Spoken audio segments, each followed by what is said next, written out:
Caros amigos, saudamos a todos fraternalmente neste momento em que aqui nos encontramos para algumas reflexões acerca da doutrina espírita, elucidando os ensinamentos do Mestre Jesus. Agradecemos o Centro Espírita Chico Xavier, que nos concede esta oportunidade de aqui estarmos para essas reflexões e convidamos os irmãos para uma prece a Jesus, este mestre amigo incondicional de todos os momentos, que nos conhece a todos, que sabe das nossas potencialidades e necessidades. E assim, buscando a figura do mestre, nós vamos abrir o coração, dizendo: amigo Jesus, aqui nos encontramos, desejosos de manter acesa em nossos corações a chama da fé, da esperança, do entendimento que obtemos através dos teus ensinamentos, através dos esclarecimentos que a doutrina espírita nos concede. Ajuda-nos, Jesus, a sermos dóceis às boas intuições que a espiritualidade amiga nos traz, toda vez que nos permitimos silenciar o coração e abrir a nossa mente para novas reflexões. Mantém-nos envolvidos nas tuas bênçãos, Senhor, para que possamos prosseguir, sempre confiantes e perseverantes nos nossos bons propósitos. Que as tuas energias também possam envolver a todos os nossos irmãos deste mundo ainda tão turbulento, mas que caminha para a estabilização e para o progresso. Que cada um de nós possamos ser os teus trabalhadores dedicados na construção deste mundo melhor. Que assim seja. E assim, caros amigos, nós temos uma questão. Você gostaria de ser feliz? Todos nós gostaríamos de ser felizes. Mas será que você tem a impressão que algo sempre atrapalha a sua felicidade? No entanto, a doutrina espírita nos esclarece que a felicidade está em nossas mãos, mas que para gozá-la plenamente precisamos antes empreender uma batalha decisiva contra um arqui-inimigo. Este inimigo é um monstro que devora nossa inteligência e tem o poder de endurecer o nosso coração, tornando menos sensível aos sofrimentos alheios. E por que isso acontece? Porque a rigidez mata os bons sentimentos. Então, quando nós endurecemos o coração, quando nós somos aquelas pessoas rígidas, endurecidas, nós não conseguimos expressar esses bons sentimentos. Mas esse monstro que eu falo é o causador de todas as misérias humanas. E você acredita que ele, muitas vezes, consegue entravar o progresso moral? Entravar, mas não obstá-lo, como dizem os espíritos. E é este inimigo o maior obstáculo à nossa felicidade. Então, se queremos ser felizes, precisamos vencê-lo a todo custo. Você estaria disposto a empreender essa batalha? A iniciar uma jornada em busca do tesouro perdido, do tesouro da felicidade? Faria como Indiana Jones, que vai bravamente superando todos os obstáculos, vencendo seus medos, em busca desse tesouro? Mas é preciso ter muito cuidado com esse inimigo, com esse monstro, porque ele tem 1000 disfarces e mora num lugar estratégico de difícil alcance. Por isso, para essa jornada, vamos precisar de um manual de instruções, precisaremos de um mapa, precisaremos de suprimentos. Mas te digo que também teremos ao nosso alcance um grande trunfo, uma grande aliada que tem o poder de neutralizar o inimigo. Mas para que esta aliada possa fazer isso, é preciso deixar que ela esteja conosco, que ela nos acompanhe e seguir os seus conselhos. Você aceita o desafio? Então vamos lá. Primeiro eu vou te falar sobre o manual que nós precisamos seguir. Mas eu tenho certeza que você já conhece. E ele se chama o Evangelho segundo o Espiritismo. É o verdadeiro manual da felicidade. E lá no capítulo 11, que trata de amar ao próximo como a si mesmo, nos itens 11 e 12, os espíritos Emmanuel e Pascal nos oferecem detalhes sobre esse inimigo, que, aliás, nos impede de exercermos a lei de amor ao próximo. Veja quão poderoso é. Mas afinal você deve estar se perguntando: quem é esse monstro? Que cruel inimigo é esse? O nome dele é egoísmo. Vamos conhecer melhor este inimigo? O egoísmo é remanescente do nosso primitivismo espiritual, lá na origem, ainda quando éramos espíritos primitivos. Ele está relacionado ao tronco encefálico, que é também chamado de cérebro primitivo. É a parte do nosso cérebro que coordena as funções mais automatizadas do nosso corpo, questões realmente de sobrevivência. E diz o Espírito Emmanuel nesse item, no item 11, do capítulo 11, que o egoísmo também é um monstro devorador das inteligências. Vamos lembrar que a inteligência ela está associada ao córtex cerebral. Ou será que uma pessoa então muito inteligente ela é menos egoísta? Não é sinônimo, né? Não significa que uma pessoa que possui a grande intelectualidade seja menos egoísta. Muitas vezes nós temos prova em contrário disso. Inclusive o capítulo 18 do livro A Gênese é um capítulo muito interessante que fala dessa transição do mundo de provas e expiações para o mundo de regeneração, né? O título do capítulo é Os Tempos São Chegados, e ele narra ali que o progresso intelectual por si só é impotente para regenerar a humanidade. E diz que enquanto o homem estiver dominado pelo orgulho e pelo egoísmo, ele utilizará sua inteligência e os seus conhecimentos em proveito das suas paixões e de seus interesses pessoais. É por isso que muitas vezes os homens aplicam todo o seu conhecimento para aperfeiçoar meios de prejudicar os semelhantes e destruí-los. Veja que comprometedor isso. Mas então qual é a saída? Só o progresso moral, nos diz o livro A Gênese, pode assegurar a felicidade. E para exemplificar isso, nós vamos trazer o exemplo de Saulo de Tarso e Estevão, relato que nós encontramos nesse livro maravilhoso chamado Paulo e Estevão, de autoria do Espírito Emmanuel, pela psicografia de Chico Xavier.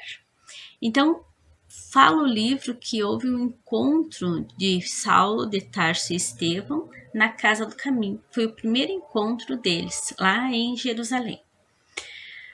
Ambos, tanto Saulo quanto Estevão, eram jovens dotados de grande inteligência, de grande poder de raciocínio.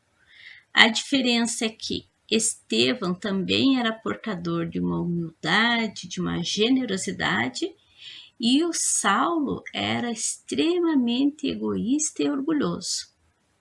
E quais foram as consequências disso?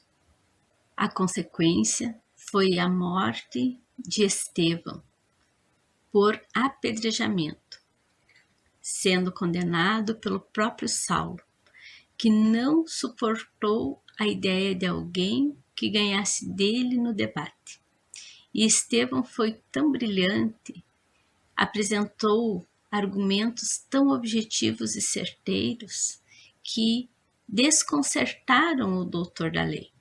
Saulo percebeu a profundidade daquelas palavras, mas aceitá-las para si, aceitar que Estevão estava certo, seria admitir que o outro estava com a razão. E seria isso uma humilhação para ele, que não tolerava perder. Ele estava acostumado a ganhar todos os debates, todas as discussões, porque era realmente uma inteligência incrível, era um estudioso da lei de Moisés. E esse orgulho de raça, esse orgulho do farisaísmo, cegou a sua inteligência. Ainda mais tratando-se de um homem de vida humilde, que vivia entre pobres desgraçados e que seguia um carpinteiro que havia morrido na cruz dos criminosos. E não só o condenou à morte, como foi também o líder de uma grande perseguição a todos que se dissessem seguidores de Jesus. E a todos que leem o livro sabem o árduo caminho que Saulo, após estar transformado, após ser convertido e tornar-se então Paulo de Tarso, que árduo caminho teve de percorrer para corrigir esses equívocos após o memorável encontro com Jesus na estrada de Damasco. Após esse encontro, seus olhos se abriram. Ele percebeu seus erros e corajosamente iniciou o trabalho de reajuste, não temendo as dores que teve que enfrentar com isso. Mas imaginemos que a história tivesse sido diferente. Se Saulo, naquele encontro, tivesse se permitido ouvir e considerar com humildade as ponderações de Estevão, como a sua vida teria sido diferente, como a sua caminhada teria sido mais feliz, quantas dores ele teria evitado, tanto para si quanto para os demais. É isso que o egoísmo faz conosco. Nos impede de ver a realidade dos fatos e de tomar decisões sábias, nos fazendo com que nós nos precipitemos em abismos do erro e da ignorância. Numa outra leitura, conforme o Espírito Joana de Ângeles, que também é relatado por Emmanuel, o egoísmo é uma chaga. Uma chaga é uma ferida, uma úlcera, é uma chaga moral da humanidade. Uma chaga, uma ferida que invade o coração humano e degenera o organismo espiritual. Nós compreendemos o organismo espiritual como o perispírito, que é o corpo do espírito. E nós também sabemos que o perispírito, que é esse corpo espiritual, ele é o molde do corpo físico. Então, quando nós degeneramos esse organismo espiritual, nós alteramos essa forma e podemos ter um corpo físico desajustado. Quando o Emmanuel aborda essa questão no livro Pensamento e Vida, ele explica que o egoísmo causa coágulos no corpo espiritual, no perispírito, represando o fluxo energético e alterando o funcionamento dos órgãos. Quando nós alteramos o funcionamento dos órgãos, o que acontece? Represando esse fluxo energético. Nós sabemos que a consequência disso chama-se enfermidade. Enfermidade física que geralmente tem a sua origem no corpo espiritual, em função disso. A questão 913 do Livro dos Espíritos diz que o egoísmo é o vício mais radical de onde deriva todo mal. Por isso ele é incompatível com a justiça, o amor e a caridade. E é por isso também que ele neutraliza todas as outras qualidades. O egoísmo e o orgulho andam de mãos dadas e tornam a vida uma corrida favorável ao mais esperto. É aquilo que nós costumeiramente falamos de levar vantagem em tudo. Ao mundo é dos espertos. Mas Jesus parece que, prevendo esta frase, ele vai dizer: de que adianta ganhar o mundo e perder a vida? Então ele já estava falando, né, que aquele que acha que está vitorioso no mundo material, muitas vezes ele está pondo a perder toda a sua vida, toda a sua existência espiritual. Está se comprometendo com a lei e acabará por recolher muitas dores e espinhos no seu caminho. Dizem ainda os espíritos que com o egoísmo e orgulho, a vida também vai se tornar uma luta de interesses, onde são pisoteadas as mais santas afeições e onde nem mesmo os sagrados laços de família são respeitados. E quando nós paramos para observar os conflitos que nós vemos na sociedade, as disputas por heranças, por dinheiros, por cargos, os casamentos por interesse, os desvios de verbas, quantas mortes, quantas calúnias, quantas tragédias por interesse financeiro, para ficar com uma fortuna, para ganhar dinheiro fácil, para apossar-se do que não é seu. Mas a lei de Deus, ela é perfeita. A justiça divina é infalível. E tudo aquilo que nós fizemos, nós receberemos em troco. Então, de que vale ganhar o mundo e perder a vida? De que vale eu me corromper, eu abusar de um poder, eu desviar verbas, eu desviar dinheiros, eu extorquir alguém, eu enganar, eu matar para ficar com a maior parte ou com toda uma herança? De que adianta isso? Se depois eu terei que dar conta e pagar ceitil por ceitil da minha dívida, será que vale a pena? Então é por isso que o egoísmo é a causa da infelicidade. Porque ele nos leva a nos comprometer com a lei de maneira muito drástica, de maneira muito comprometedora e com resultados muito dolorosos. O egoísmo é a imperfeição humana mais difícil de desenraizar-se, nos diz a questão 917. Isso porque ela deriva da influência da matéria e da importância que se dá à personalidade, aos valores terrestres, à projeção social, à projeção política. Tudo isso elementos peculiares à natureza humana. E elementos também que denotam a infantilidade moral e espiritual, porque são somente exigências do mundo exterior. A armadilha que ele nos envolve está principalmente no ego das criaturas.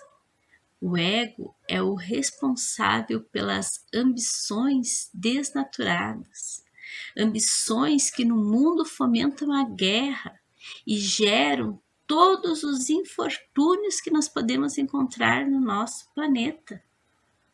É o orgulho, é a ambição, é a cupidez, é a inveja, o ódio, o ciúme, as mágoas.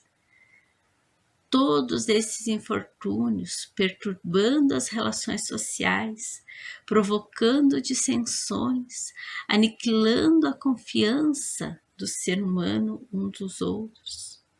O egoísmo disfarça-se de diversas maneiras.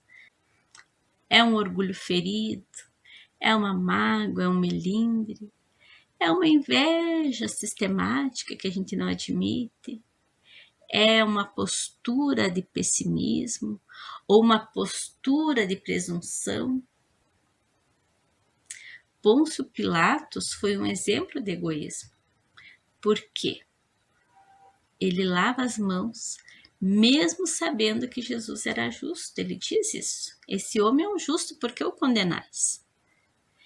Mas diante daquela insistência dos judeus, dos doutores da lei, ele não quer se comprometer, ele não quer pôr em jogo a sua figura pública. O egoísmo é incompatível com a felicidade e é também a fonte de todos os vícios. Diz o Espírito Emmanuel, nesse trecho do Evangelho, que o egoísmo é a causa do cristianismo ainda não ter desempenhado por completo a sua missão. Veja que grave esta fala, dizer que por egoísmo o cristianismo ainda não chegou ao auge daquilo que poderia chegar. Então, a essa altura, você já descobriu onde mora esse inimigo chamado egoísmo. Ele está muito bem aconchegado no nosso coração. Por isso é tão difícil identificá-lo nas nossas atitudes. Por isso a importância do autoconhecimento. Nós nunca achamos que somos egoístas. A gente sempre acha que está com a razão. A gente sempre acha que o outro está errado. No nosso manual, que é o Evangelho, nós podemos encontrar ali de forma muito detalhada como vencer esse inimigo e alcançar a vitória do progresso intelecto-moral. É esse o progresso que nós devemos almejar. É aquele da inteligência associada à moralidade. Mas nós dissemos que nessa aventura precisaríamos de alguns suprimentos importantes, sem os quais seria impossível prosseguir. E quais seriam esses suprimentos? Vamos a eles. A força, a coragem, a humildade, a determinação, a perseverança e a fé. Os benfeitores nos dizem que a coragem é necessária muito mais para vencer a nós mesmos do que os outros. Porque não é fácil vencer a nós mesmos. Nós sempre vamos nos esconder atrás de desculpas e de falsas ideias, de vitimismos muitas vezes. Muito bem, o mapa que deve ser seguido são os exemplos e ensinamentos de Jesus. Esse é o mapa. Jesus é o nosso modelo, Jesus é o nosso mapa.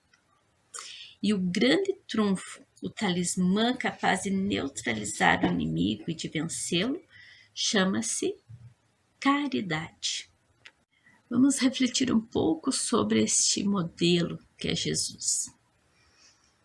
Ele sempre foi espontâneo e jamais se permitiu manipular por pessoas ou poderes, seja por uma imposição externa ou por uma chantagem emocional, se fosse por medo ou por interesses subalternos, e sempre fez o que lhe parecia melhor.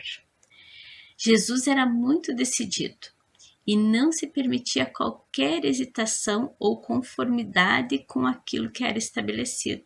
Ah, mas isso sempre foi assim, para que mudar? Não, ele sempre demonstrava o sentido exato e o sentido, o verdadeiro significado da vida. Jamais dava lugar para ciúmes ou disputas, para susceptibilidades ou para ressentimentos. Ele não ficava ressentido, imagina Jesus ressentido, Jesus magoado. emburrado lá num canto com seus discípulos que não o compreendiam. Jesus a todos respeitava e recebia com amor. Nós também deveremos ter para com todos os nossos irmãos esse sentimento de benevolência, de cordialidade, de respeito e de consideração, porque todos somos iguais, porque todos somos filhos desse mesmo Pai e Criador que é Deus. Jesus dizia que o reino dos céus encontra-se no coração, e o coração é a área do sentimento. Por isso ele falava: bem-aventurados os puros de coração, aqueles que sabem exercitar o amor, o altruísmo. E além disso, Jesus jamais repelia quem o procurasse.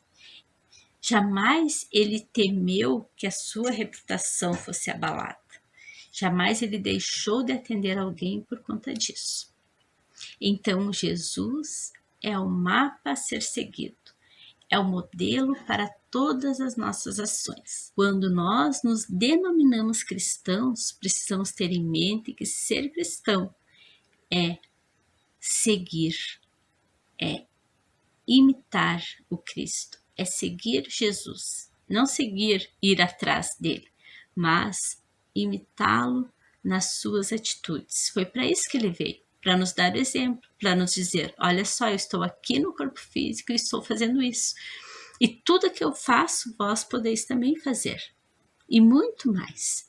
Então ele encarna para nos dizer que é possível que a gente faça tudo aquilo que ele fez.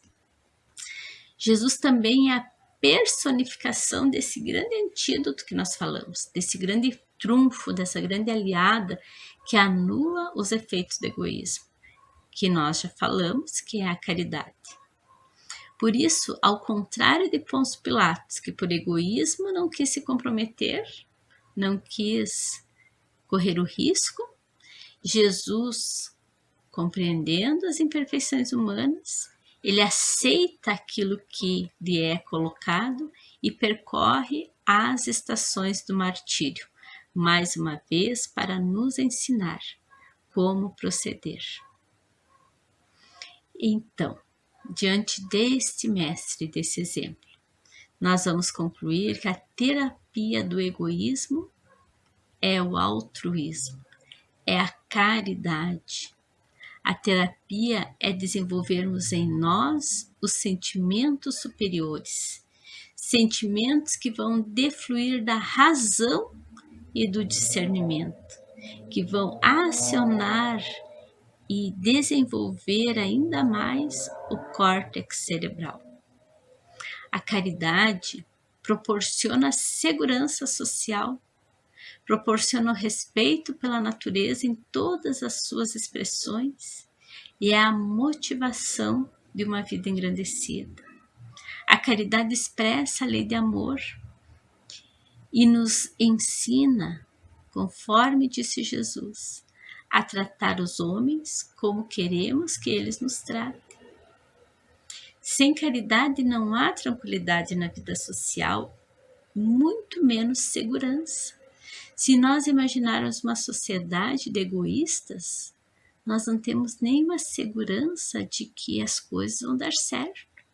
Nós estaremos sempre à mercê de mentes doentias que vão querer tirar essa vantagem, que vão querer se sobrepor, que vão querer dominar, que vão querer espoliar. E nós vemos isso, né, historicamente na sociedade. E então o espírito Pascal ali diz que se os homens se amassem mutuamente, a caridade seria melhor praticada. É amar o próximo como a si mesmo. É fazer ao outro o que gostaria que ele fizesse. Então veja só, amarmos-nos uns aos outros, essa é a essência.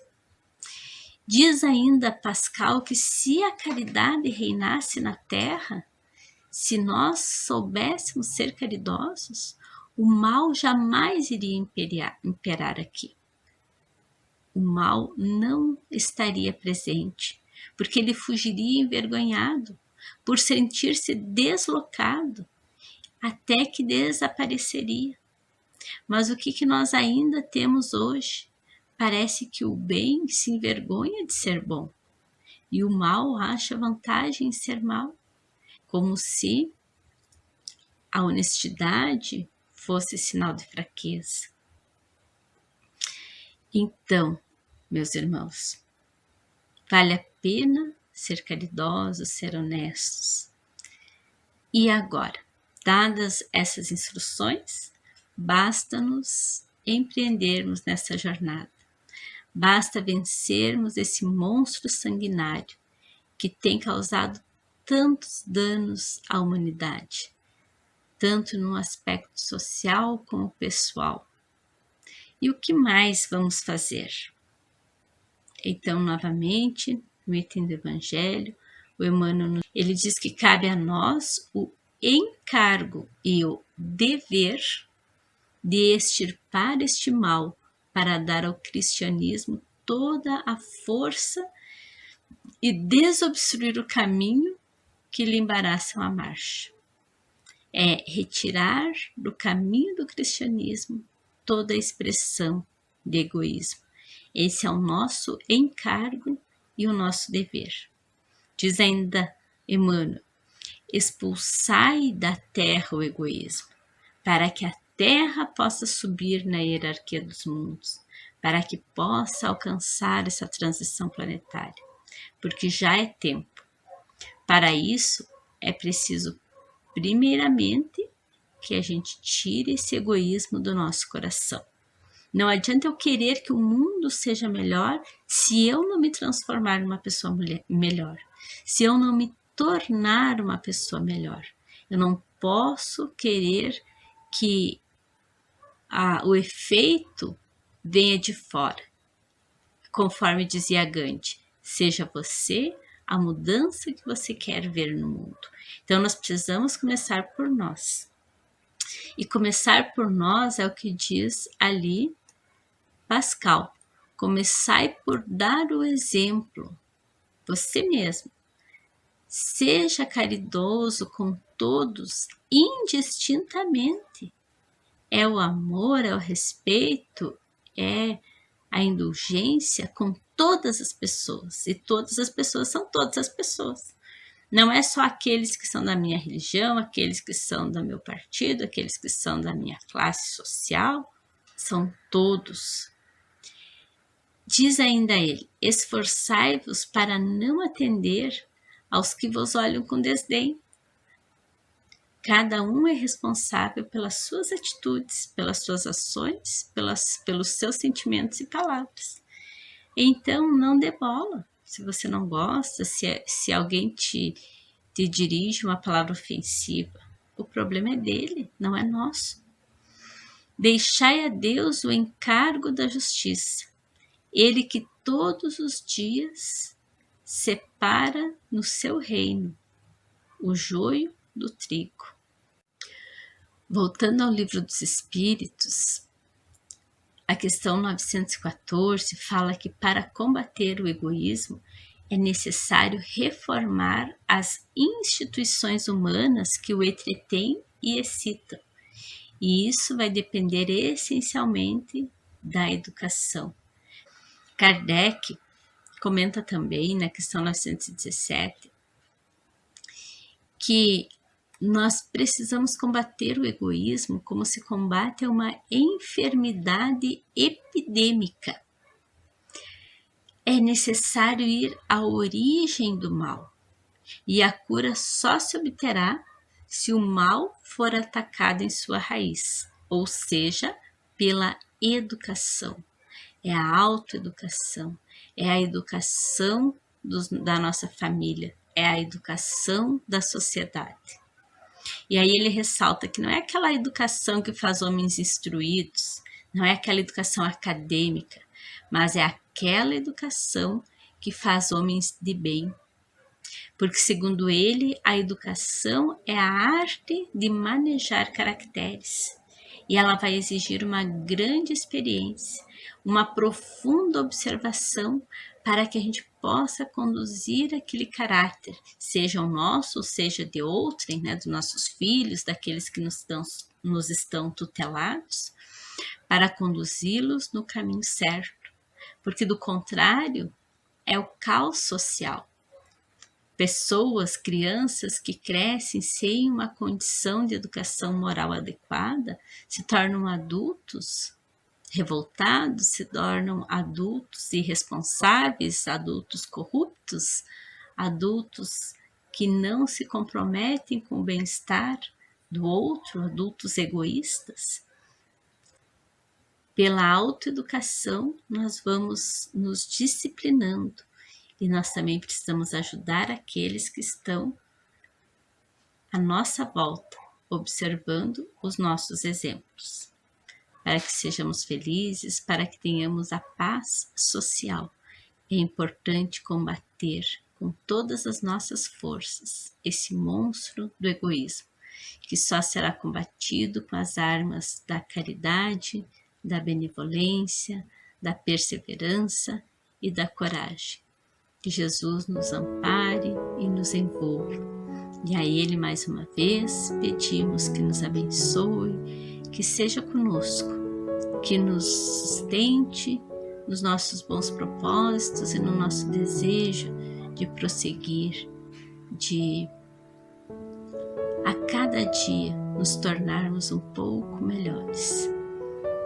E que as bênçãos que recebemos do alto neste momento possam também ser distribuídas a todos os nossos irmãos em unidade, para que o nosso planeta seja iluminado e que haja a cada dia mais entendimento, mais perseverança, mais fé, mais abnegação, e que então cheguemos à condição do mundo melhor, de um mundo de regeneração, superando as mazelas e, finalmente, encontrando o reino de Jesus na terra.